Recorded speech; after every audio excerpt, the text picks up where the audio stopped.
ancianos eran los que encabezaban las tomas de decisión de lo que se iba a hacer y cómo se iba a seguir la cosa. Sin embargo, ahorita nos están diciendo, yo estoy pensando, y un poco en voz alta, que siempre a los viejos los aislamos y que así se han de sentir y así sean. Ofelia, Pues, vente para acá, te dejo la silla, me jalo otra silla y... ¿Ahí? Ok.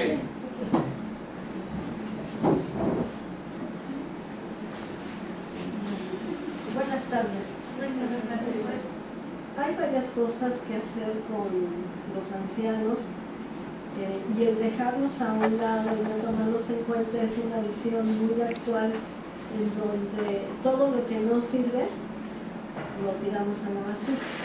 Y esa es esta visión que tenemos sobre las personas de la tercera edad, que podemos llamar así también, que nos vamos a hacer a un lado porque ya no son productivos, ya no son jóvenes, no son fuertes, etcétera, etcétera.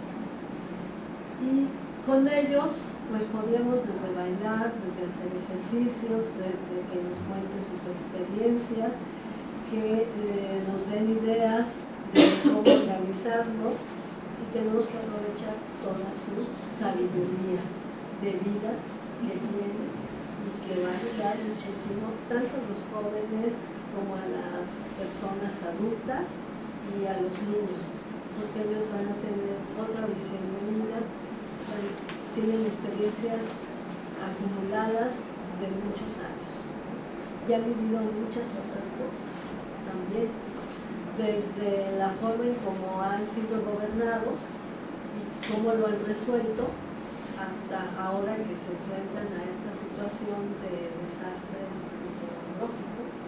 Hidrometeorológico, sí. Hidrometeorológico. Es una palabra que acuñaron los de Senapredo, no sé si, pero más o menos describe esto que estamos viviendo. Sí. Sí. Y también a lo mejor poder dividir a la población en hombres y mujeres, no por sexismo ni por cuestiones diferentes de género, sino que los hombres adultos mayores les enseñen a los jóvenes, que también esa es otra población que estábamos mencionando Rodrigo y yo la vez pasada, que no está atendida. Se acaba de mencionar, están atendidos niños, adultos, ancianos no, pero ¿dónde están los adolescentes? Y también es otra parte de la población que no está siendo atendida.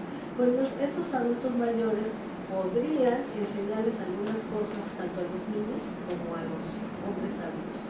Y las mujeres mayores enseñarles también a las niñas algunas cosas y a las mujeres adultas. De esas cosas que se saben hacer y que inclusive, como decía la maestra Angelina, sacar una idea para poder salir económicamente o traer recursos económicos y así han empezado muchas pequeñas empresas, microempresas, que sabemos que pasado el tiempo se han convertido en una fuente de ingresos para la comunidad. Entonces siempre podemos tener este material humano que es muy importante para poder salir adelante. Angelina, vete para acá.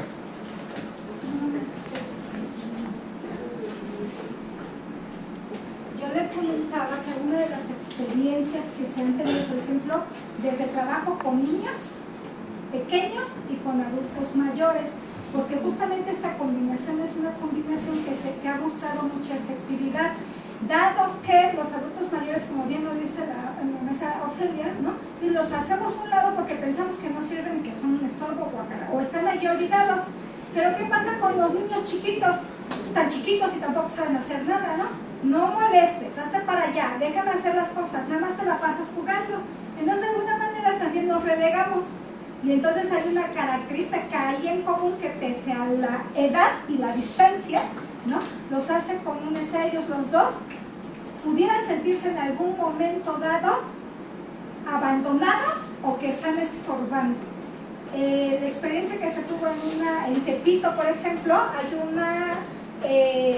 una asociación civil de adultos mayores que se llama Comparte, y hay todavía una estancia de la red una red de estancias allá, donde estaban los niños y las niñas. Entonces lo que hacían es que los adultos mayores iban a contarles cuentos a los niños, o iban a jugar con los niños y las niñas.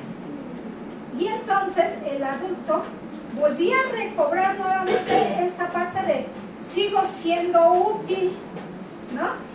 Y los niños y niñas se sentían acompañados, porque mi mamá pues a lo mejor no puede estar conmigo, ¿no? Porque pues tiene que ver pues qué voy a ir a hacer qué va a hacer de comer hoy, o mi papá se fue a trabajar, pero la compañía del adulto mayor, que venía siendo como su abuelito o abuelita, entonces les permitía también tener esta seguridad y este acompañamiento.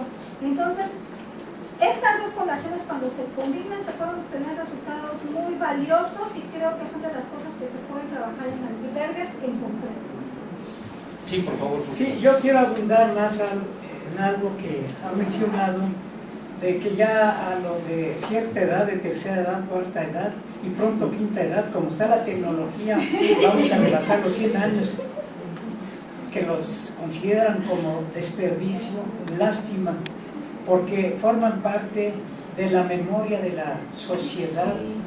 Ahora, porque como ya hay imprenta, ya hay diferentes sistemas para almacenar información, pero la edad servía para almacenar información, experiencia, que servía para las siguientes generaciones. Y todavía debe de haber consejos de ancianos, como en algunos pueblitos, son la máxima autoridad. Ellos encierran la sabiduría de la vida, la sabiduría de hechos reales. Si hubieran hecho caso a estos ancianos cuando fueron a construir, que les dijeran, atención, yo aquí donde están construyendo venía a nadar, era una laguna, pasaba el río, aquí es peligroso porque en cualquier momento la naturaleza, el agua reconoce su causa y regresa. Echaron a la basura esas opiniones y ahí están las consecuencias. Hay que aprender de eso, hay que hacerle caso a aquellos que han aprendido a través de golpes de la vida. Eso se retiene más en la mente que lo que se lee aquí. Lo que se vive se retiene más y es muy útil para la sociedad.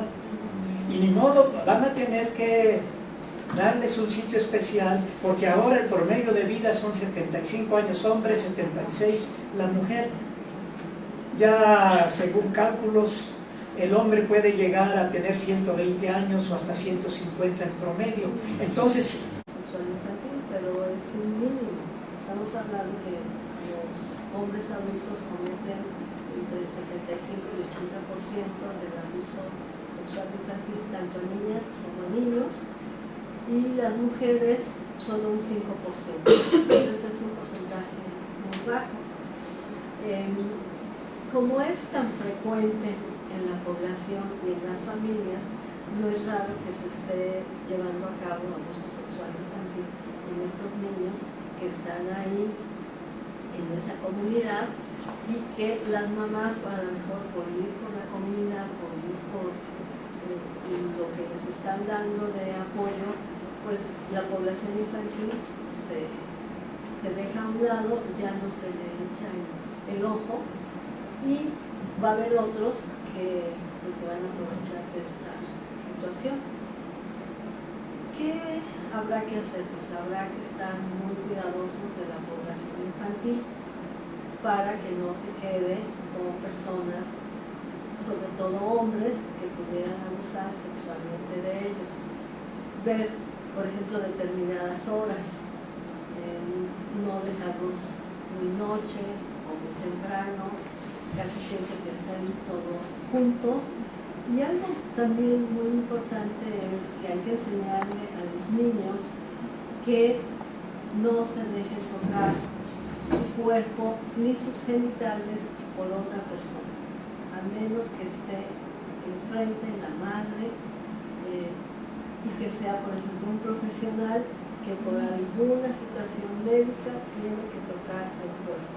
El niño siempre tiene que decir no. Esto es bastante difícil porque en México no tenemos educación sexual. En México no hablamos de sexualidad.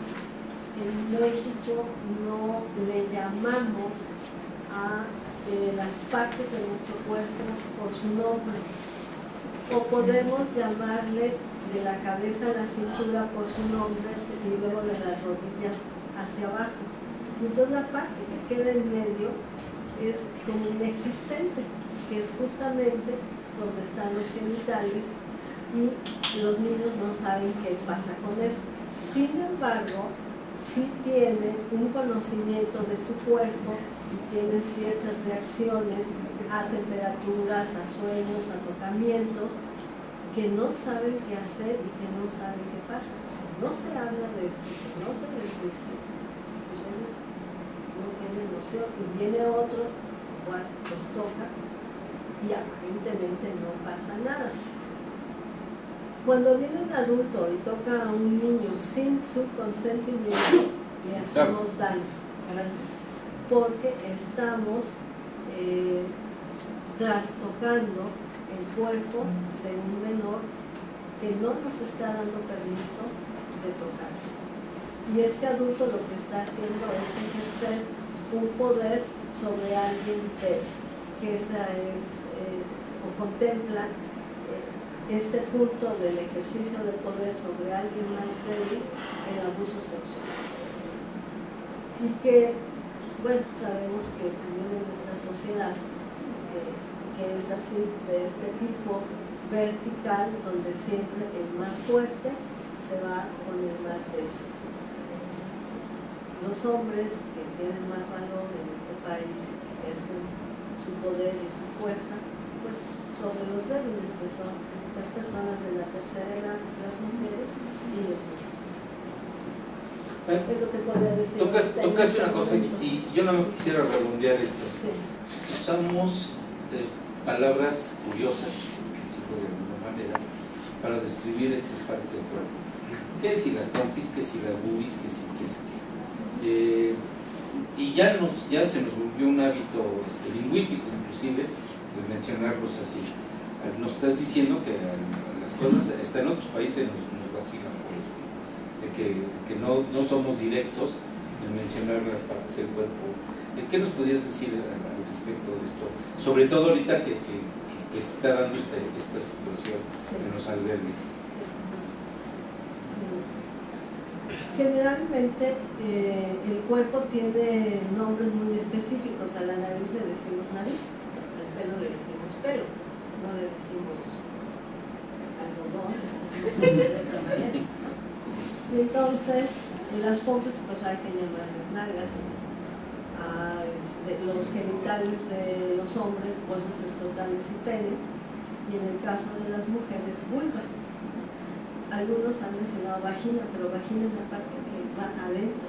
Entonces es una forma incorrecta de llamarle a esta parte externa del cuerpo de las mujeres. Se llama vulva, y dentro de esta parte de la vulva está el clítoris, que es una parte muy especial que es específicamente para el placer de las mujeres.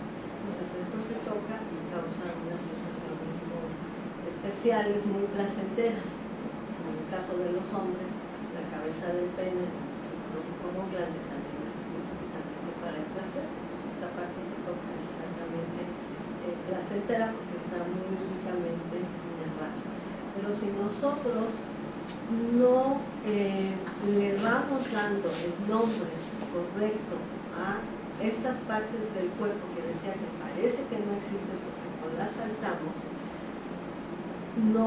los niños no van a saber que tienen estas partes, que son importantes, que también hay que cuidarlas, igual que la cabeza se les ha dicho, igual que los ojos o igual que sus dientes.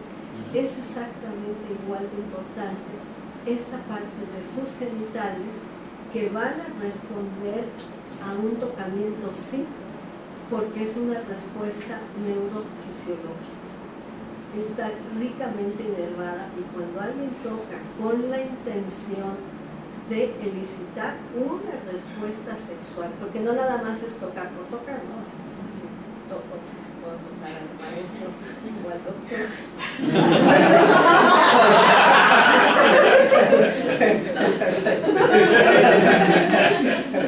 Pero si yo lo toco dar una respuesta, lo voy a hacer de otra manera. De otra manera. Esa es la diferencia. También eso le tenemos que enseñar a los niños, a que detecten la forma de ser tocados.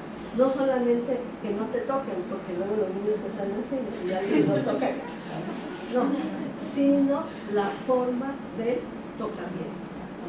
Una forma es para elicitar una respuesta sexual y la otra es solamente de tocar al niño, ¿cómo estás? O ven, te llevo al albergue, ¿no? O te llevo porque es hora de comer. Y esto es muy, muy importante, pero le tenemos muchísimo miedo. A la sexualidad le tenemos mucho miedo. Y cuando los niños han resultado abusados sexualmente dentro de la familia, lo callamos, no lo hablamos, porque ya nos enteramos que fue mi papá. ¿Y cómo voy a denunciar a mi papá? O no creo que fue mi papá, seguramente están mintiendo, etcétera, etcétera. Entonces, siempre esto lo ocultamos, lo callamos, y lo que callamos nos hace muchísimo daño. Y después hay que invertir muchísimo tiempo, dinero, esfuerzo en resolver a un hombre o a una mujer que haya sido abusado sexualmente en la infancia. El abuso sexual en la infancia no se da una sola vez, porque es repetitivo, se da por años. Puede haber empezado desde los 3 años y parar hasta la adolescencia, cuando el adolescente ya tiene la capacidad cognoscitiva de parar a la vida, es decir, no más. Y antes no ha podido porque no tiene esa capacidad cognoscitiva de poderlo parar. Fructuoso, por favor. Sí, aquí están surgiendo datos muy importantes y no bien analizados en general. Como dice la maestra Ofelia, en esas situaciones se puede establecer la ley del más fuerte, y como decía la maestra Angelina, primero después del trauma hay solidaridad, hay apoyo de unos a otros, pero conforme pasa el tiempo eso se va diluyendo y empieza a haber competencia por espacios, por comidas, y entonces ahí ya se va a presentar la ley del más fuerte, y hay quienes van a sufrir, los más débiles. Entonces, si escasea la comida, pues los adultos dirán: primero como yo, y si queda algo allá a los niños les dejo algo. Y en relación con el sexo también, los fuertes van a abusar de los débiles, y más ya en un ¿cómo se dice? Conglomerado, pues ahí eso se facilita, el impulso sexual está presente todo el tiempo, y luego si hay factores que facilitan la situación, se pueden dar estos casos. Entonces esto hay que analizarlo porque están surgiendo esta información que es muy importante, que no la toman en cuenta. Y otra cosa más, como me invitaron para hablar de sueño, aprovechando esta información, existe un trastorno que se llama sexomia, es decir, una especie de sonambulismo, donde el dormido puede violar a alguien, y si lo acusan penalmente, dice: yo no sabía lo que hacía, yo estaba dormido. Entonces hay una clasificación internacional de trastornos del sueño donde están metiendo la sexomia, pero allá hay muchas cosas que hay que analizar con calma, porque como hay problemas de tipo legal, el violador se va a defender diciendo que no sabía lo que hacía. Entonces dice: lo hacía dormido, yo no soy culpable, es un trastorno del sueño. Pero como eso es algo subjetivo, solamente él sabe si lo hacía de manera inconsciente, y en ese caso es un delincuente, o de manera dormida. Entonces es como dato curioso para completar esto de los abusos, de la ley del más fuerte que se va a manifestar en esas comunidades, ¿sí? Muy bien, por favor. Bueno, quisiera agregar algunas otras cosas muy puntuales, que cuando un niño dice que un adulto ha abusado sexualmente de él. No lo va a decir con estas palabras, pero puede decir: ha tocado mi cuerpo, me ha tocado la colita, me ha tocado entre mis piernas. Hay que creerlo, porque el niño está diciendo la verdad.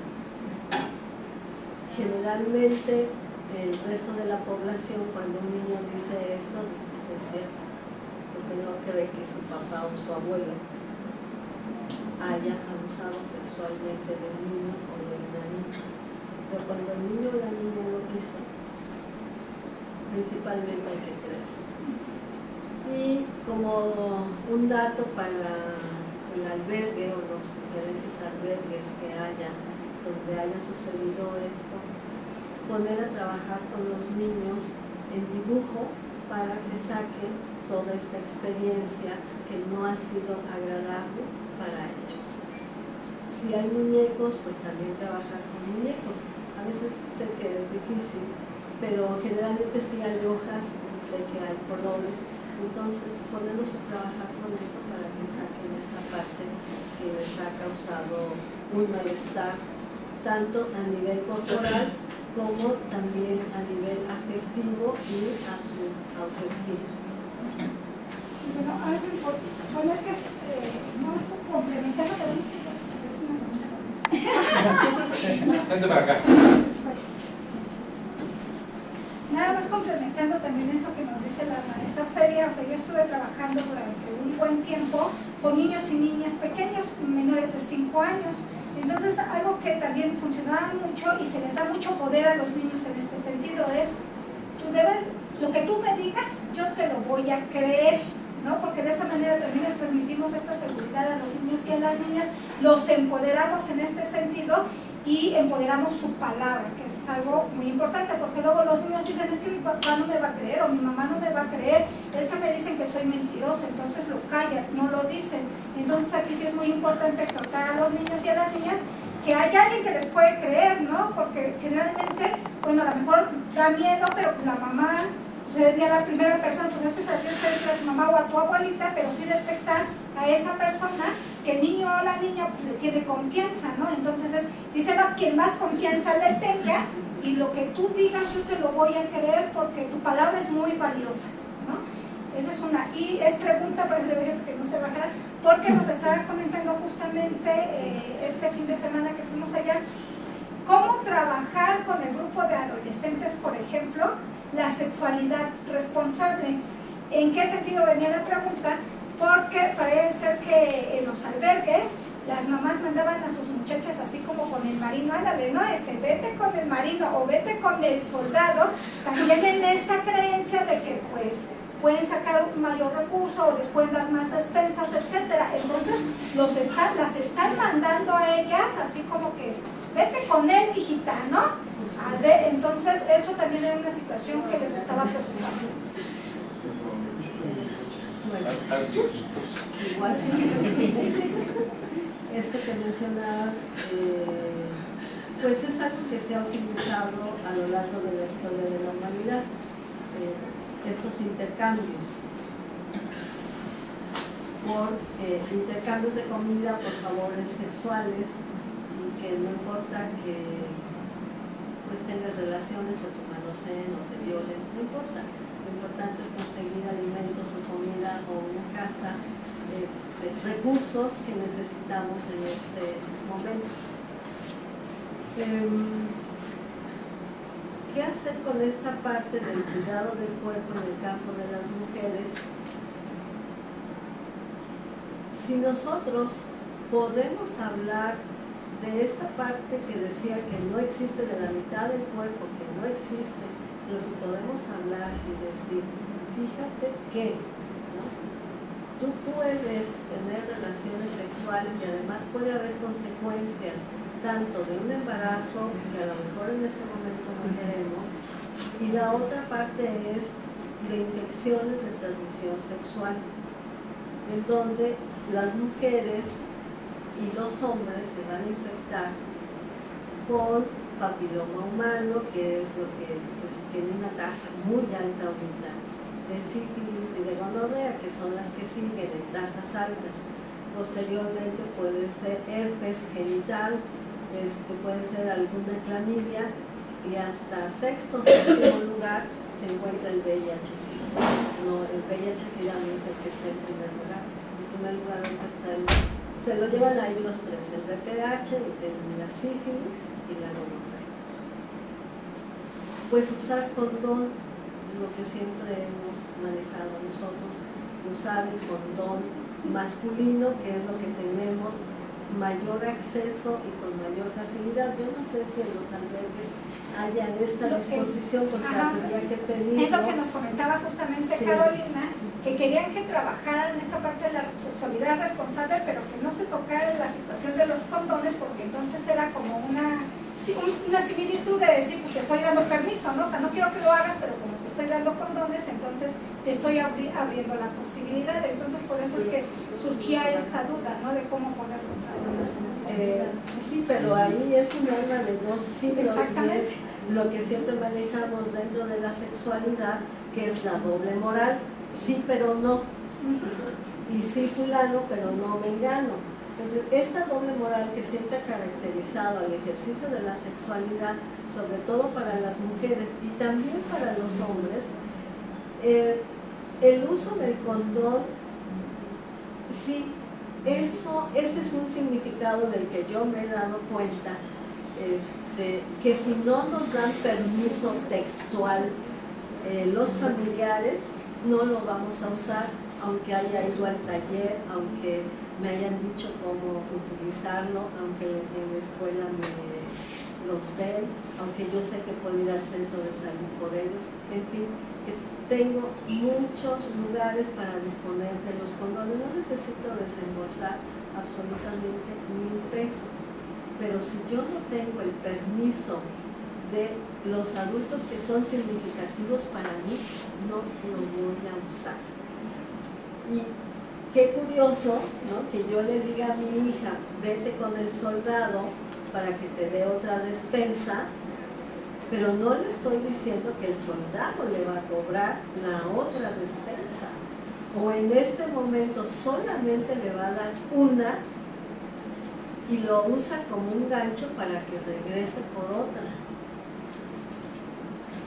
Yo, de una forma implícita, le estoy diciendo que le van a cobrar eso, se lo van a cobrar, pero no se lo estoy diciendo.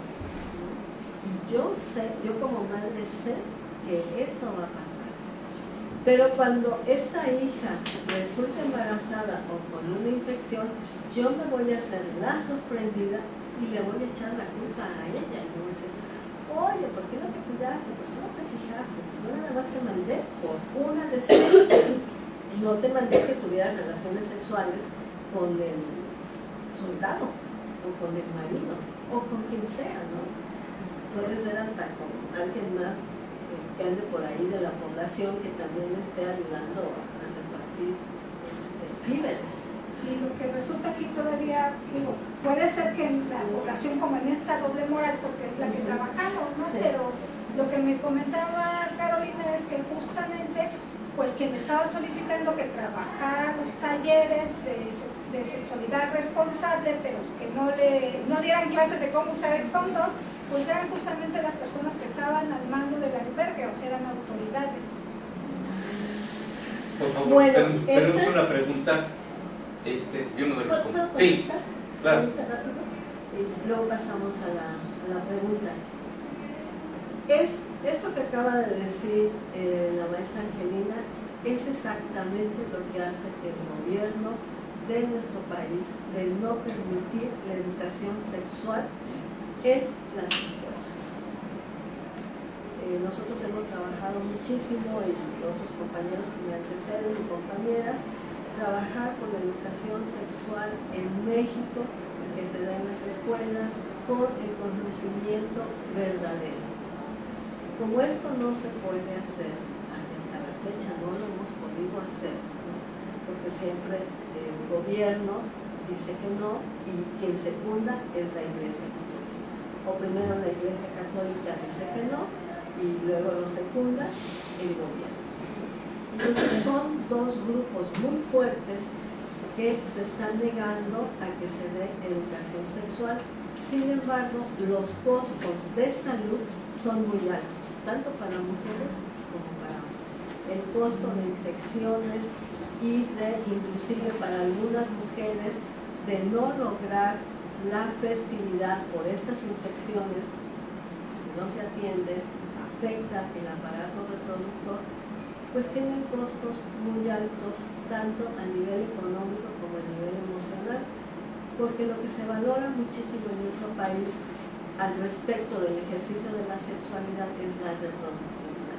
Y una mujer que no tiene hijos no es valorada, no es bien vista. Pero si no atendemos esto, no damos información, sí, las mujeres están teniendo estos problemas, ¿no? Y sabemos que la población joven, como ustedes y los que están en prepa, tienen BPH. Con mayor frecuencia sabemos de mujeres que vienen y nos dicen tengo BPH. O sea, la frecuencia es muy alta. Con el miedo de generar cáncer cervicouterino y que a lo mejor esto avance, y la posibilidad de que el útero sea extirpado y por lo tanto no va a haber reproductividad. Y son mujeres que no van a ser queridas, que van a ser discriminadas porque se infectaron de VPH.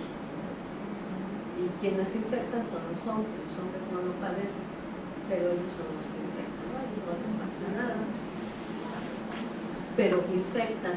Y esta parte tan valorada de la sociedad para las mujeres de ser esposas, madres, con hijos, pues se les acaba.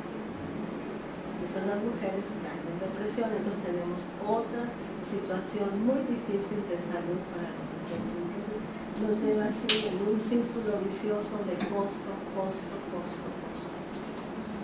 Por favor. Bueno, me surgieron una ¿Tu nombre, por favor? César. Sí. Me surgieron una serie de comentarios que me pasa a todo lo que se ha mencionado. En primer lugar, creo que tiene que ir más allá de la educación sexual, ¿no? Dentro del albergue, el hecho de que la misma mamá entrega a la hija, no creo que sea un tanto un problema de responsabilidad sexual, ¿no? Creo que va más en función de la madre. Ahora, no estoy un poco de acuerdo con lo que acaba de mencionar, puesto que efectivamente la educación sexual se está dando incluso desde primaria, ¿no? Hay libros de cuarto, quinto de primaria en el cual ya vienen cuestiones de sexualidad. Yo me acuerdo que cuando era chapito, ¿no? Ya lo veía.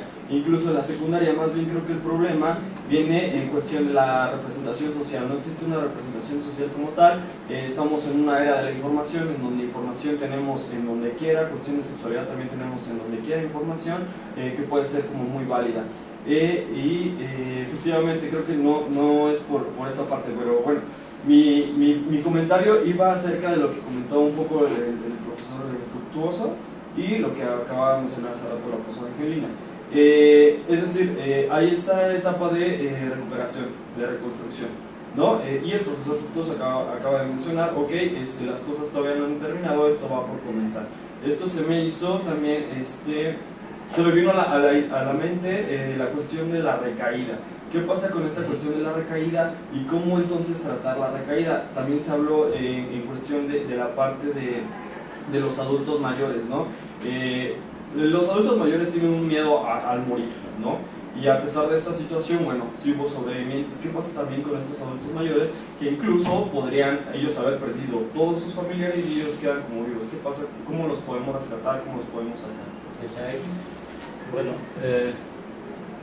son muchas preguntas en una sola, ¿no? Un solo comentario.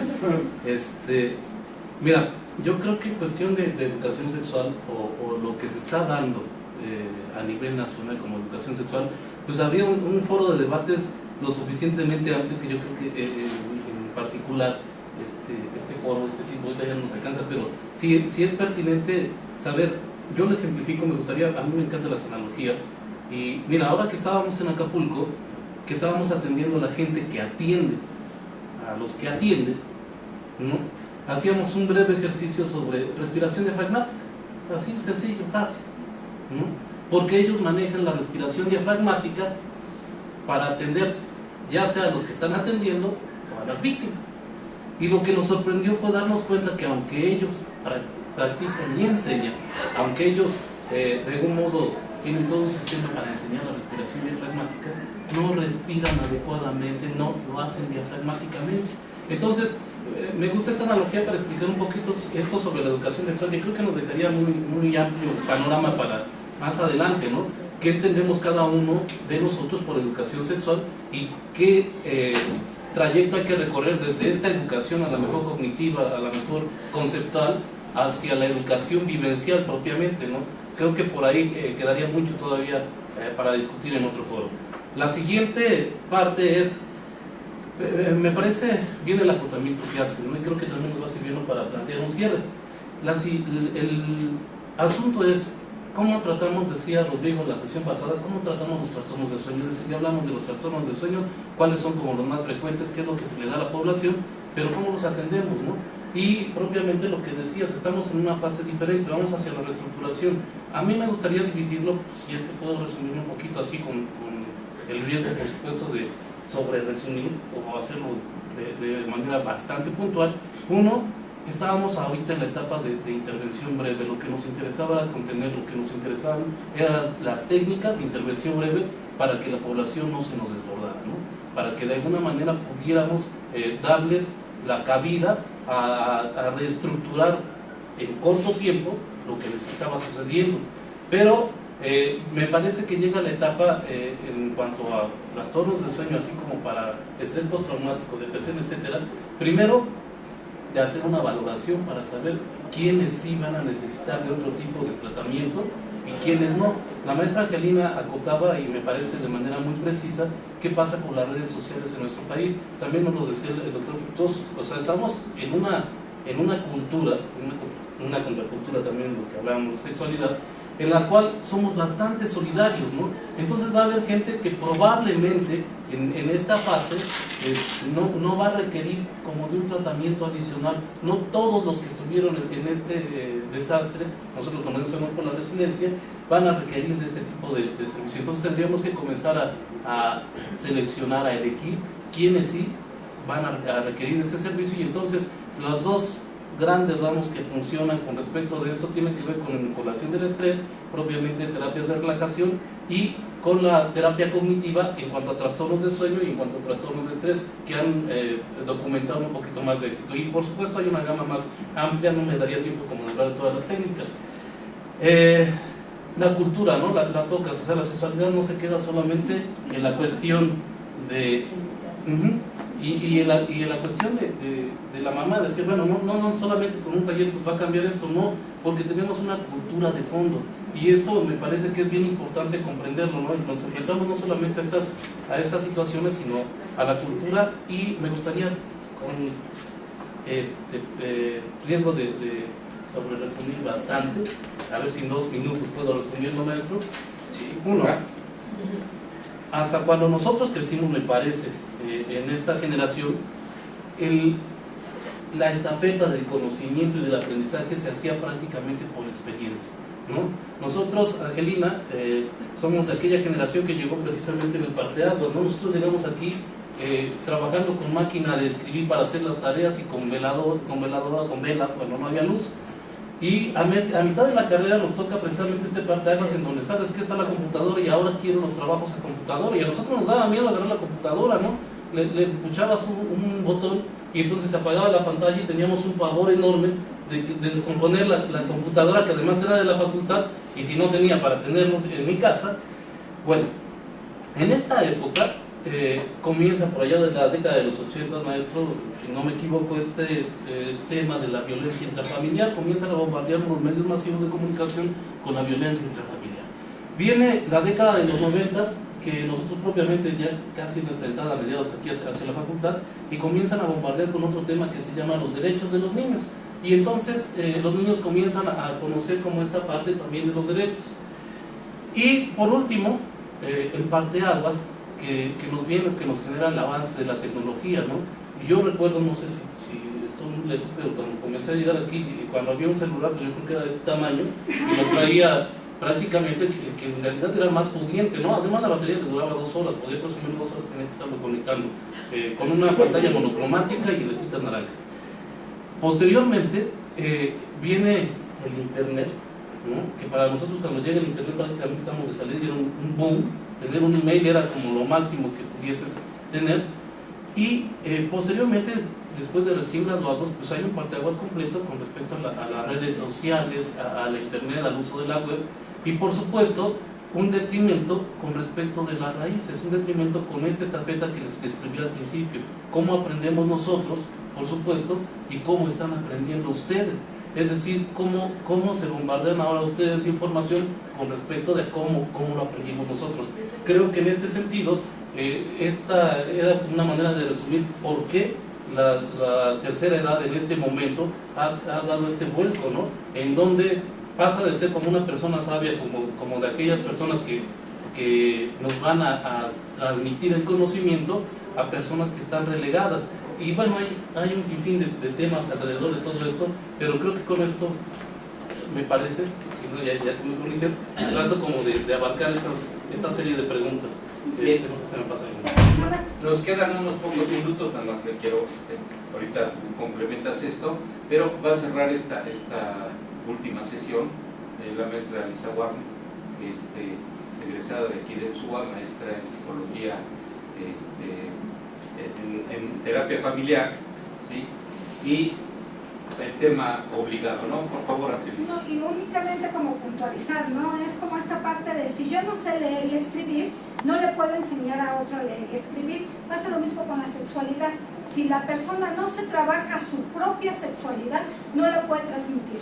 Lo que hay en los libros de cuarto, quinto y sexto año de primaria es una visión biologicista únicamente del aparato reproductor y genital únicamente. Y el que tengamos en este momento acceso a mucha información no significa que con eso yo ya sepa de sexualidad. Entonces sí es muy importante trabajarse su propia sexualidad y saber que desde el momento en el que nacemos somos seres sexuados y desafortunadamente no nos reconocemos como tal. Entonces, si no hay este reconocimiento de mi propia sexualidad, difícilmente alguien podrá transmitirla, ¿no? Que es lo que actualmente ocurre. Ok, le cedo la palabra rápidamente a Lisa para que nos comente. Como verás, la síntesis fue esta. Se reportan problemas de sexualidad, sobre todo de abuso de infantes. Se reportan ya en los albergues problemas de aislamiento con las personas de la tercera edad.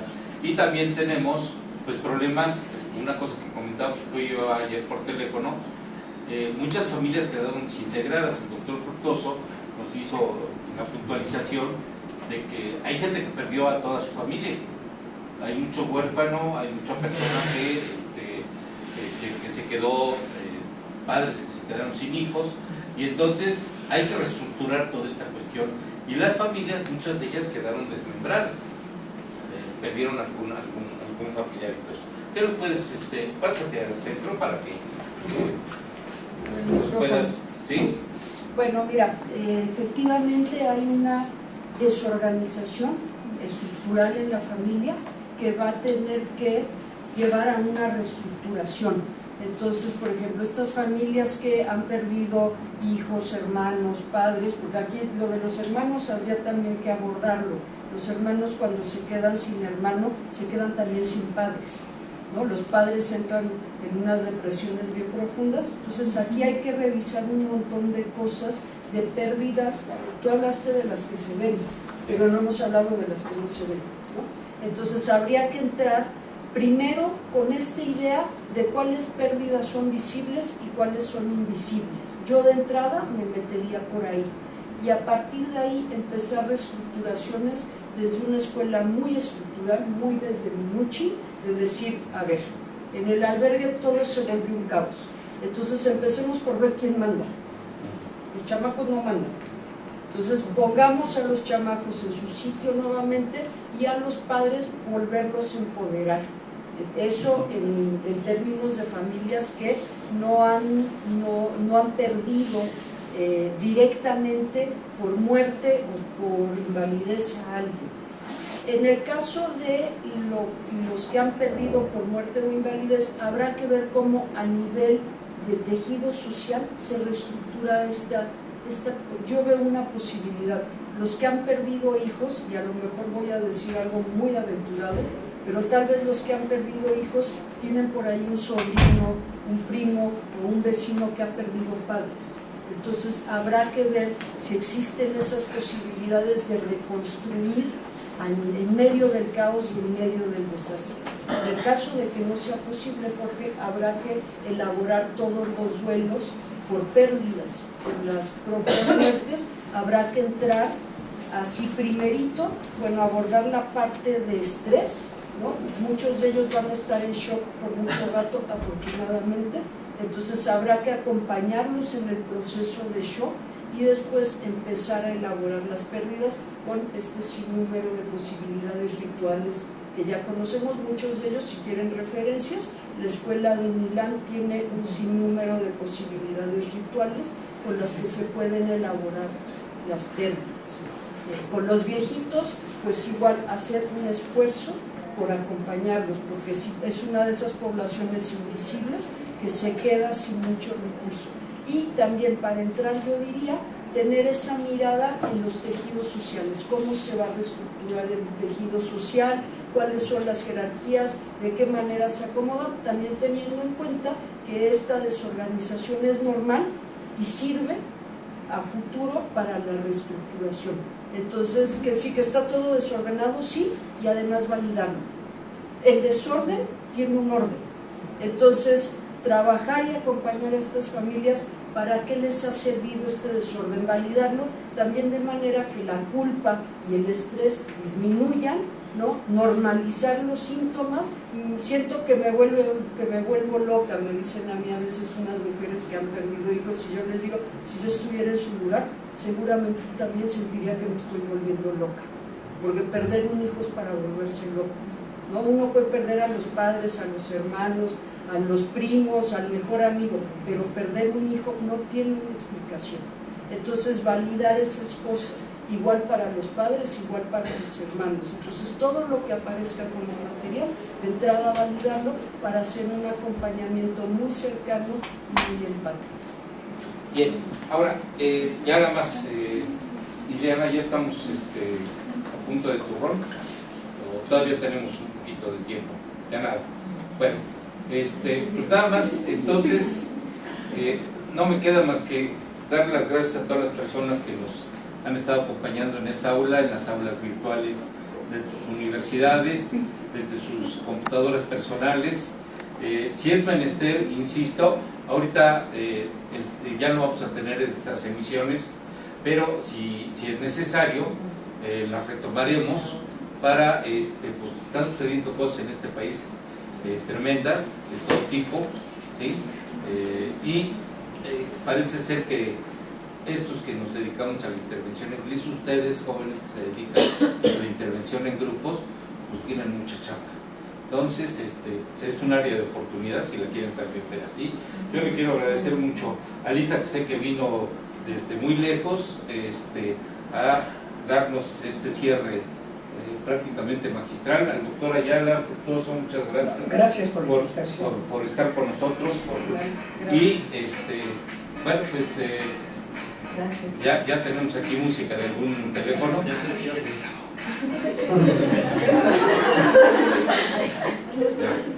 Y Isael, gracias por lo que están haciendo, por la gente de Acapulco, Angelina también por todo esto. Ofelia, estuviste al punto inmejorable. Y bueno, pues agradecer también a nuestros compañeros, a Ileana, que estuvo a cargo de la parte técnica. Sin ellos pues esto no jala, ¿verdad?